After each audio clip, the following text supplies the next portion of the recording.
Amados, vamos agora para uma meditação, uma reflexão. Vamos fazer aqui um debate santo, o professor Wallace, professor Diego, dentro desse tema que é tão conhecido de todos nós, mas que se faz necessário na nossa escola nós trazemos uma abordagem que alcance a mente do professor, mas também do aluno, daqueles irmãos que não têm tanta facilidade para compreender. E o tema da lição fala-nos de despertamento, mas não qualquer despertamento. Um despertamento que comece a partir da renovação do nosso altar. É muito interessante quando a gente se volta para o nosso texto áureo. Ele traz primeiro o livro dos Reis, capítulo 18, versículo 30, quando Elias disse ao povo: chegai-vos a mim, e todo o povo se chegou a ele, e reparou o altar do Senhor que estava quebrado. Isso é primeiro livro dos Reis, 18 e 30. E aí nós vamos ver que Elias viveu em um período de crise. Havia crise política, havia crise econômica. Dá para lembrar que Israel estava sofrendo, Israel estava sem chuva, Israel é um país agrícola, ainda hoje depende muito da agricultura. E havia crise moral. Jezabel, mulher de Acabe, havia trazido o paganismo para dentro de Israel e havia muita dificuldade na área moral. Havia crise espiritual. O povo de Israel estava cocheando entre dois pensamentos. Ora servia a Deus, ora servia Baal. Ora estava diante de Deus, ora se dobrava, beijava o ídolo. E nesse contexto, Deus levanta Elias. E Elias, como homem de Deus, descobriu que a maior necessidade daquele povo era que eles passassem por um despertamento. Vindo o despertamento, então aqueles problemas seriam solucionados. Eles iam poder conviver com as crises, mas a crise estaria do lado de fora, mas dentro deles, eles estariam em paz com Deus, eles estariam em comunhão com o Senhor. E aí o Espírito de Deus, eu creio, faz Elias compreender que a primeira coisa que eles tinham que fazer era renovar o altar. Então, daí vem esse tema, despertando através da renovação do altar. O despertamento renova o altar. Então, amados, é importante meditarmos nisto. Não é? A reconquista da terra de Israel não foi uma tarefa fácil, nós sabemos, especialmente nos dias de Esdras, de Neemias, que traz no texto da lição um comentário, não é? Para esses dias difíceis. Não foi a maioria que voltou, foi uma minoria que foi tocada por Deus para voltar, para reconstruir a cidade, reconstruir o templo. Né? Então a reconquista não foi uma tarefa fácil. Além da incompreensão dos povos vizinhos, os líderes judaicos, eles enfrentaram a descrença do povo. Será que vai dar certo? Será que nós vamos conquistar? Será que a gente consegue realmente restaurar aquilo que está por terra? A cidade estava destruída, o templo estava destruído, os muros estavam fendidos, as portas da cidade queimadas a fogo, então não era fácil. A atitude de voltar, de se levantar, sair daquela posição de acomodação, não é? Em que eles estavam na Babilônia, não era fácil. Entendemos que era uma situação dificílima, mas é exatamente aí que está o trabalhar de Deus. Deus desperta o espírito de Ciro, desperta Daniel para orar. Daniel está lendo as profecias de Jeremias, encontra que o tempo havia chegado. Aquele mesmo Deus que desperta a Ciro, desperta Daniel, desperta agora os sacerdotes, desperta Esdras, desperta Neemias. Neemias recebe Anani. A gente lembra no capítulo 2, quando Anani chega para visitar Neemias, Neemias estava numa posição privilegiada. era copeiro do rei, uma posição privilegiada, estava em Suzã, não é? No Palácio Real, tudo ótimo. Mas, a partir do momento que Anani anuncia para Neemias a situação dos seus irmãos, o restante que ficou em Jerusalém, que estavam em extrema miséria, a Bíblia diz que eles estavam destruídos, literalmente, aí o Espírito de Deus desperta também a Neemias. Neemias vai orar, vai chorar, vai jejuar, e Deus vai trabalhando, Deus vai agindo. E agora, como voltar para reconstruir? Era necessário um despertamento realmente. Como Deus despertou a Ciro, como Deus despertou a Daniel, como Deus despertou a Esdras, como Deus despertou a Neemias. Então Deus precisava despertar também o povo para voltar. Mas Deus desperta a quem dá lugar, não é? E apenas uma minoria, não é? Uma minoria dá lugar a Deus, são despertados para voltar. Então, como agir numa hora tão difícil como essa? Né? Confiando nas providências de Deus, né? Nós entendemos que o povo volta, e aí a primeira atitude de Esdras, né, como sacerdote, é levar o povo a restaurar o altar. Semelhantemente a Elias, né, que em tempo de crise, quando ele entendeu pelo Espírito de Deus que o povo precisava de um despertamento, eles então têm que começar pelo altar. Né? Então Esdras leva o povo a restaurar o sacrifício, né? Restaurar o seu altar, restaurar o seu culto. Né? E aí dá-se a entender exatamente que hoje não é diferente. Nós estamos em um período de crise, né? É do conhecimento de todos. Nós vivemos uma crise não só espiritual, mas crise econômica. Nós vivemos em uma crise existencial de muitas pessoas, crise espiritual, e há uma necessidade urgente de um despertamento espiritual. Eu digo, contextualizando o tema, na seguinte forma: nós estamos num período de 4 meses, eu chamo de cativeiro. Os templos de portas fechadas, a igreja dispersa por toda parte, há de se convir que a fé do povo já não é a mesma, a espiritualidade também já não é a mesma. Moisés passou 40 dias no monte, quando desceu já tinham feito um bezerro, e eu imagino que 4 meses depois já não é mais um bezerro, já é um boi, né? Já é uma boiada inteira, né? Não é fácil, a gente está aqui contextualizando assim a coisa para sentir o problema. É crise em todos os aspectos.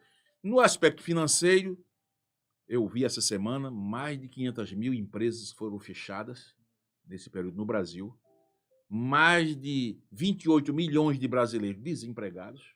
Quando eram 11 milhões, 12 milhões, já era um problema. Né? Imagine agora 28 milhões. Isso, estatisticamente falando. A gente sabe que, na prática, a realidade acho que ainda é muito mais grave. Né? Então, vivemos um momento de crise moral, crise espiritual, crise econômica, muitas pessoas com crise existencial, sem crer mais em nada, sem acreditar mais em nada, com medo, com pânico. Não é? E agora, o que fazer numa situação como essa? Só um despertamento da parte de Deus para que seja restaurado essa gente, primeiramente espiritualmente, para a partir daí cada um começar a lidar com os seus problemas com a ajuda de Deus, para que possamos superar as dificuldades. Para que isso aconteça, pastor Jair, na sua visão, o que é necessário? Restaurar o altar. Porque altar, a palavra altar vem do grego misber, que significa exatamente lugar de sacrifício, lugar de adoração, lugar de culto. E o que é que nós estamos vivendo? O nosso lugar de culto, o nosso lugar de sacrifício, de forma coletiva, está de portas fechadas.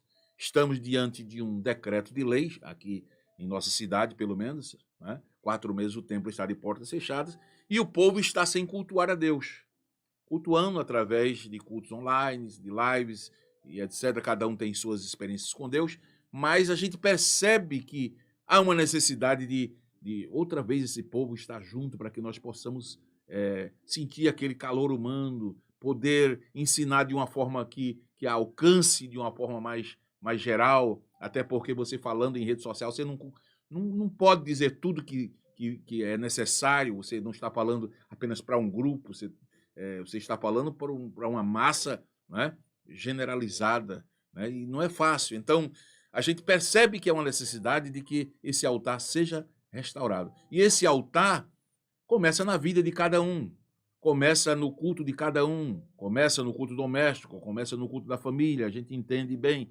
mas como igreja, coletivamente falando, a gente percebe que há uma necessidade, né? A gente já sente isso.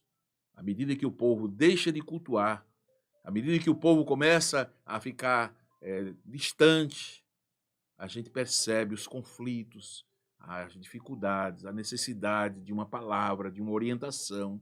Então, eu estou abrindo esse comentário com vocês aqui para dizer que eu vejo por demais essa lição atualíssima, né? O tema foi trazido pelo Espírito Santo para o momento que nós estamos vivendo, né?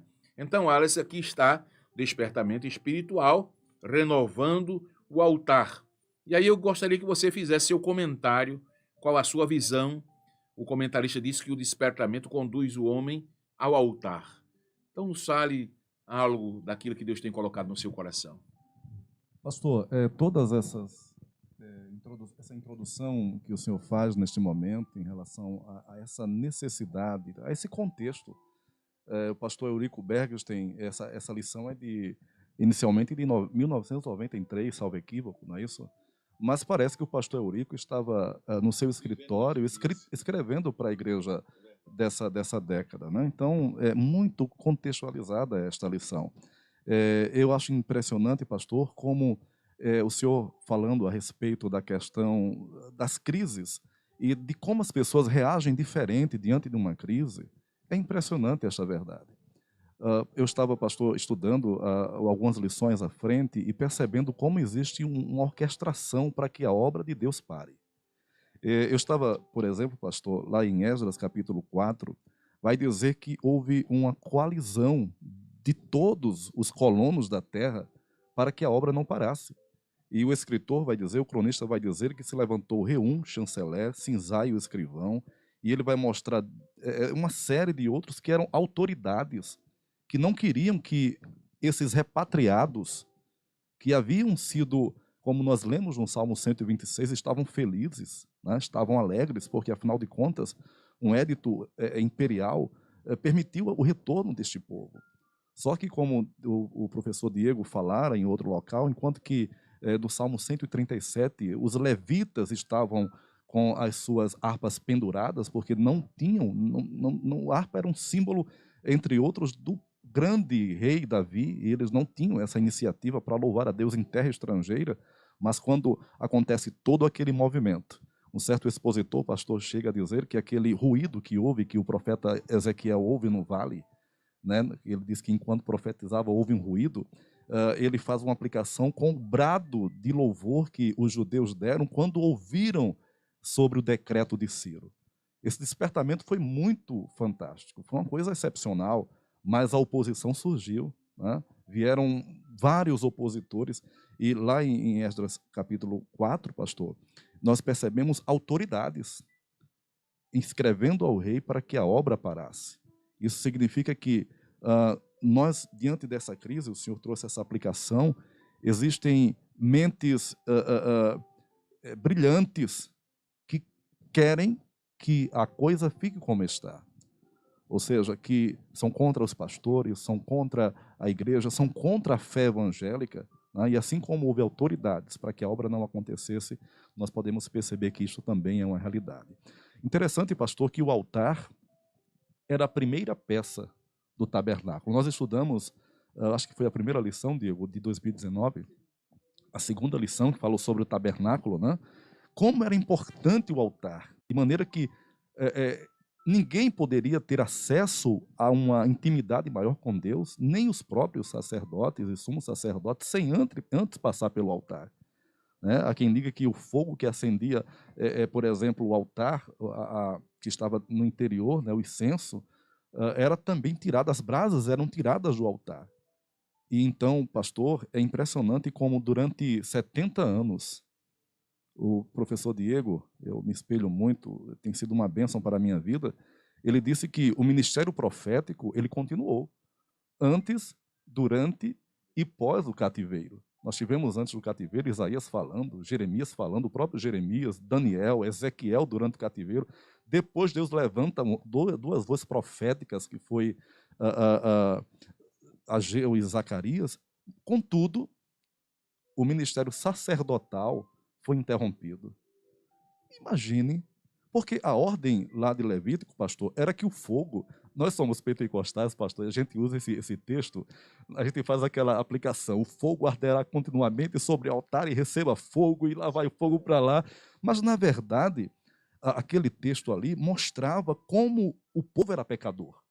Por que era que o fogo tinha que arder continuamente sobre esse altar? A primeira peça, porque o povo pecava continuamente. Então era necessário ter expiação. Então, era a primeira peça do tabernáculo, como nós estudamos, a maior peça do tabernáculo, né? E o fogo teria que arder continuamente ali. Mas agora, com a destruição do templo, né, por Nabucodonosor, como? Não tinha como haver mais sacrifício. O altar foi destruído. E é interessante que quando, nessa repatriação, como muito bem o nosso comentarista vai dizer, eles entenderam que para que aquele despertamento fosse levado a uma... Porque o despertamento, pastor, a gente sabe, é uma ignição de Deus, que vai ou não permitir que eu caminhe. A minha reação ao despertamento, porque nós vamos ver, por exemplo, que Zorobabel foi despertado, Josué foi despertado, mas quando sofreram oposição, eles retrocederam e passaram mais 15 anos, pastor, além dos 70, passaram mais 15 anos parados, né? Porque eles, diante da oposição, retrocederam. Mas Josué, o grande sumo sacerdote que representava a família de Arão, agora ele entende. É interessante que o texto vai dizer que Josué, ele começa, juntamente com Zorobabel, reconstruir sobre a mesma base, eu sei que o pastor vai falar sobre isso, ou talvez Diego, sobre as mesmas bases antigas. Ou seja, eles entendiam que haveria a necessidade de recuperar o sacrifício levítico, como nós vamos aprender mais à frente, que esse altar aponta para Cristo, ou seja, não a possibilidade de um verdadeiro avivamento. Hoje, pastor, fazendo uma aplicação, tem tantos movimentos avivalistas, mas que não querem passar pelo altar. Não é, pastor? Alguns pregadores costumam dizer que antes do Pentecostes teve o Calvário. Não é? Então, a importância da igreja brasileira de passar por este altar, que representa de início contextual, na lição que nós estudamos, os sacrifícios levíticos, e para nós da nova aliança, que representa o sacrifício de Cristo, para que nós possamos viver e desfrutar das bênçãos do Evangelho, do Pentecoste do Evangelho, né? Da plenitude do Evangelho, sem dúvida alguma, pastor, é preciso ter este encontro com este primeiro momento, que é o altar, que representa tanto a devoção, como também o culto, como também uma série de aplicações que podem ser feitas diante desta questão. Então, sem dúvida alguma, nós precisamos passar por este altar. Graças a Deus. Então, professor Diogo, nós estamos vendo aí que realmente despertamento ele renova o altar. E agora, dando sequência a essa linha de pensamento do professor Wallace, o segundo ponto da nossa lição diz que Cristo é o centro da nossa comunhão com Deus. Não pode haver comunhão sem Cristo. O homem, para voltar a gozar de comunhão com Cristo, se ele não a tem, se ele a perdeu, tem que passar por Cristo. E aí eu gostaria de lhe ouvir a respeito dessa questão de Cristo ser o centro da nossa comunhão. Amém. Esse texto de Cristo, esse segundo tópico, Cristo, o centro da comunhão, da nossa comunhão com Deus, o sacrifício que era feito no altar, ele apontava simbolicamente exatamente para o sacrifício de Cristo, né? Ali você vê que, como o professor Alves falou, que a única peça que todos os judeus tinham acesso do tabernáculo era o altar. Era o único lugar onde eles poderiam ir e ter acesso ali, onde os seus pecados eram perdoados. O senhor falou a palavra, o significado da palavra altar. É interessante que a raiz dessa palavra, ela dá a ideia de sacrificar para comer. Ela dá a ideia disso. Então, se juntar os dois significados da palavra altar e a raiz dela, a ideia vai ser um lugar elevado, onde se oferece sacrifício para comer. E geralmente as famílias que sacrificavam no altar, eles comiam para assim ter comunhão com Deus, né? Eles comiam ali e aquilo representava a comunhão com Deus. Vemos isso na família de Elcana, por exemplo, que quando ele oferecia o sacrifício, ele distribuía, né, parte do sacrifício para os seus filhos, os filhos de Penina e para Penina, e dava a Ana uma boa parte e ela não comia, representando ali uma falta de comunhão, porque ela não comia. E nós vemos que Cristo, o próprio Cristo disse, quando o Filho do Homem for levantado, veja, o altar era um lugar onde levantava-se, né? Era um lugar levantado onde sacrificava. Ou seja, e é logo essa ideia da palavra vai ser sacrificar para se ter comunhão, porque comer, na linguagem judaica, é ter comunhão.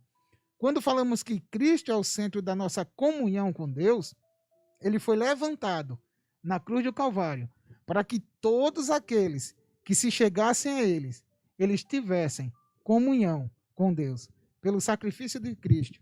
Assim como o sangue do animal era aspergido, era derramado sobre o altar, assim o sangue de Cristo, ele foi derramado sobre o Gólgota, o altar de Deus, onde o Cordeiro de Deus, né? Ele era tão profunda a missão de Cristo que João Batista, no primeiro contato com Cristo Jesus, ele mostrou que o caminho de Cristo era o altar. Ele olhou para Jesus e disse: eis o Cordeiro de Deus. Aí ele vai falar sentido da expiação. Ele disse que tira, que expia, que tira o pecado do mundo. Então o altar ele apontava sempre esse sacrifício simbólico do Antigo Testamento.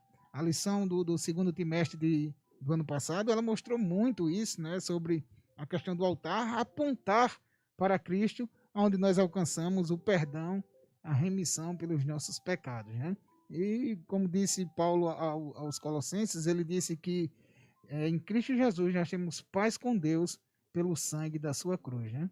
E devido a isso nós temos, pelo sangue derramado no altar, é que nós temos essa comunhão e essa paz com Deus. O escritor aos Hebreus disse que esse acesso a Deus, ele foi pago, né? Interessante que o texto grego ali, ele diz, nós temos liberdade para o ingresso, para ingressar no santuário.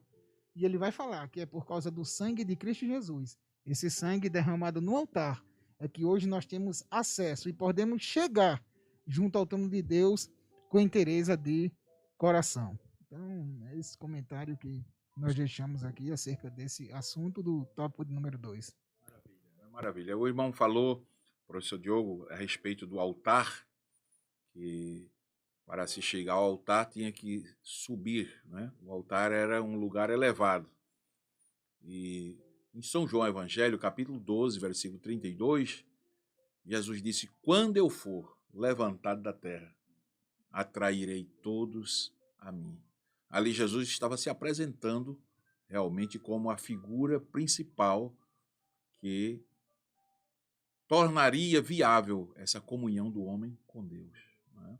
Assim como a serpente foi levantada, assim como o altar era erguido e as vítimas ali eram sacrificadas, então Jesus faz uma alusão ao Calvário. E ele diz, quando eu for levantado, então eu atrairei, né, todos a mim.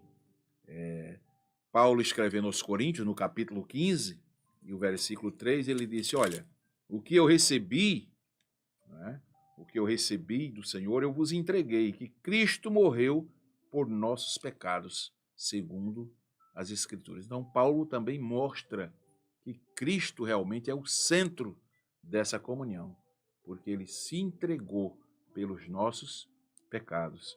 Aos Efésios 5, 2, Paulo volta a falar no assunto, dizendo que Cristo nos amou e se entregou a si mesmo por nós em oferta, né, e sacrifício a Deus. Veja que a Bíblia ela é linda porque ela se encaixa, né? Vai se encaixando, é uma revelação tremenda, uma revelação profunda, Mas o glorioso é a gente entender que Cristo é esse centro da nossa comunhão com Deus. Não há outro meio, não há outro escape, não há outro caminho, não há outro alguém por quem o homem se chegue a Deus. Por isso ele mesmo disse, eu sou o caminho, né? Eu sou a verdade, eu sou a vida, e ninguém vem ao Pai a não ser por mim. Então ele se coloca como a verdade, né? A verdade absoluta, o caminho absoluto, a vida absoluta. Há algum ramo da ciência moderna que quer negar essa questão do absolutismo, né? Eles puxam para o relativismo, mas a gente que é biblista, a gente que crê na palavra de Deus como regra de fé e prática, nós continuamos afirmando que Jesus é o caminho, a verdade e a vida, e não há outro, né? Não há outro caminho. Então, Jesus ele é a oferta, ele é o sacrifício, né? E nós, quando chegamos em João capítulo 19, versículo 30, encontramos aquela expressão, quando Jesus ali no Calvário, ele disse, tetelestai, né? Está pago, o preço está pago. Quem crê em Jesus, a sua conta, a sua dívida já foi paga na cruz do Calvário.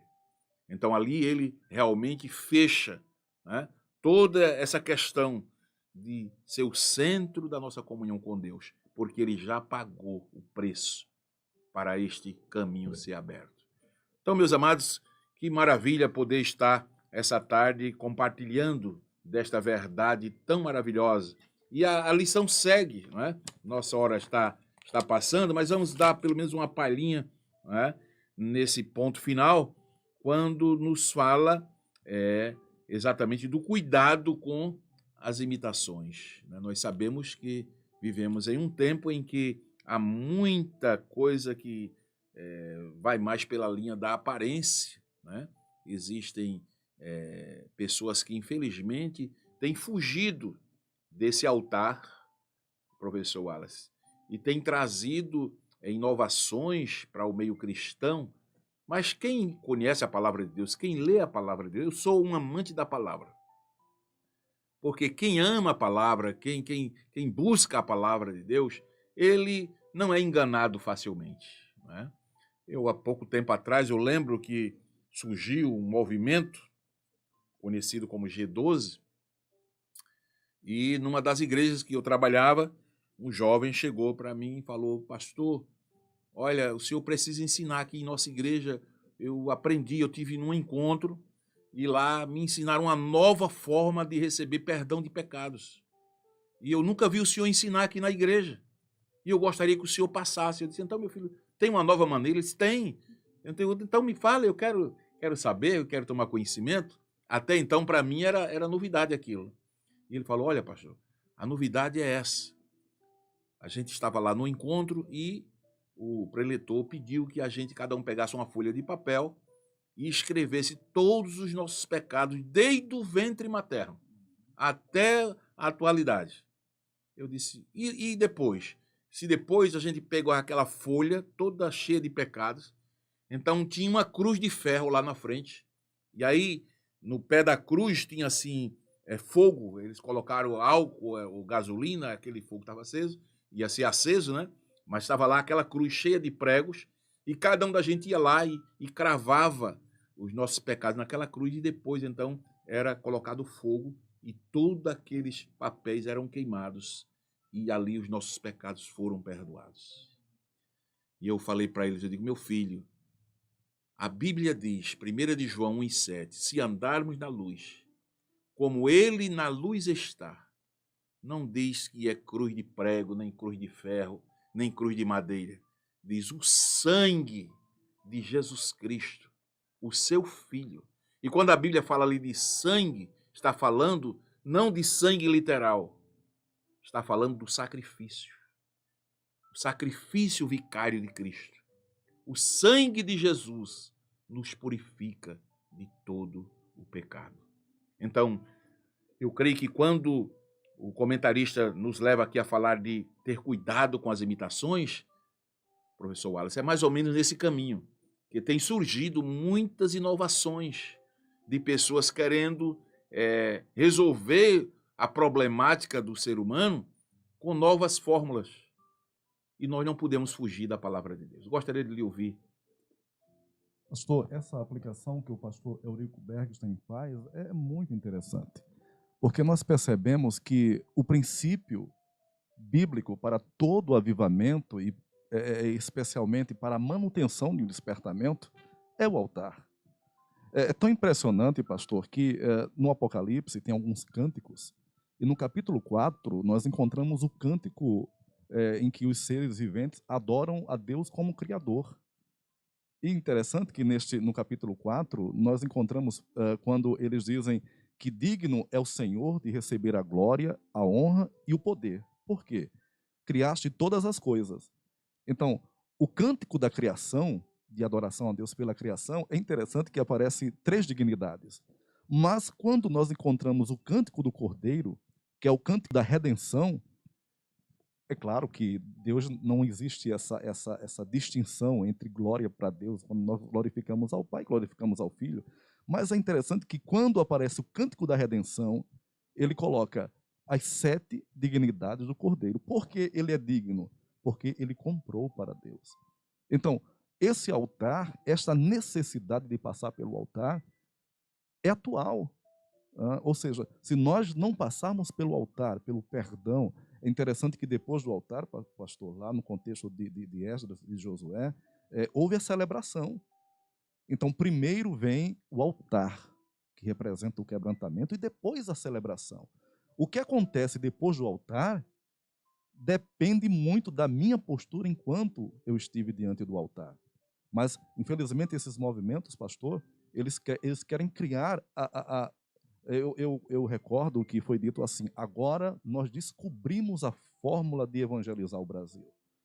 A Igreja Evangélica Assembleia de Deus, eu encontrei uma época de um irmão que dizia assim: vocês não são missionários, porque algumas igrejas novas que têm essa pseudo-visão missionária, que envia para alguns países e não conseguem. Eu disse, a nossa igreja, ela possui um templo onde ninguém tem coragem de colocar um templo. Então, às vezes não quer se passar pelo altar, pelo arrependimento, o quebrantamento, e cria-se então mecanismos, pastor, para substituir o altar, substituir o arrependimento, o quebrantamento. Tiago vai dizer, chorai. Né? Então, um verdadeiro avivamento precisa passar pelo altar. Senão, nós vamos ter que transformar. Nós vivemos uma época, pastor, em que há uma substituição, não só nesse aspecto neopentecostal.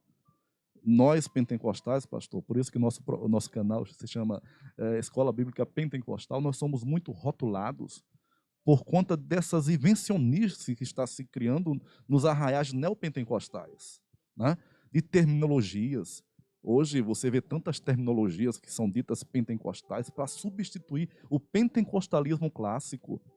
Né? E aí, essas substituições, falta o altar, falta a comunhão, então procura-se então criar alguma coisa, né? Como fez lá em Samaria, né, pastor? Naquela ocasião em que nós vamos criar um altar para a gente, nós não temos o altar de Jerusalém, e se o povo não for para Jerusalém, for para Judá, nós perderemos. Então aí cria fórmulas para manter as pessoas, imitações do padrão, que não é um padrão estabelecido pelo Senhor. Interessante que, como diz o texto, pastor, o altar foi colocado na base, nas suas bases. É muito forte isso. Então, naturalmente, quando não se tem comunhão com Deus, passa-se a criar mecanismos para substituir isso. E aí vem, o pastor, o senhor é psicólogo, e o que está acontecendo em muitas igrejas, com os coaches, não que seja errado na sua essência, mas é um triunfalismo, pastor, dizendo que a igreja pode avançar de qualquer forma, né? Quando, na verdade, se não passar pela base, que é este altar, o que nós criarmos, se não passar por esta base, não terá aprovação de Deus, né, pastor? É muito importante a gente observar isso, porque a Bíblia é um livro, eu digo que a Bíblia é mais atual que a notícia que vai sair amanhã, não é? A gente sabe que vai acontecer coisas daqui a 1000 anos, que só a Bíblia diz, né? Mas, infelizmente, há pessoas que têm desprezado a palavra de Deus e buscado inovações. E, através da experiência que nós temos na nossa fé cristã, a gente percebe que não há necessidade, né? Não há necessidade.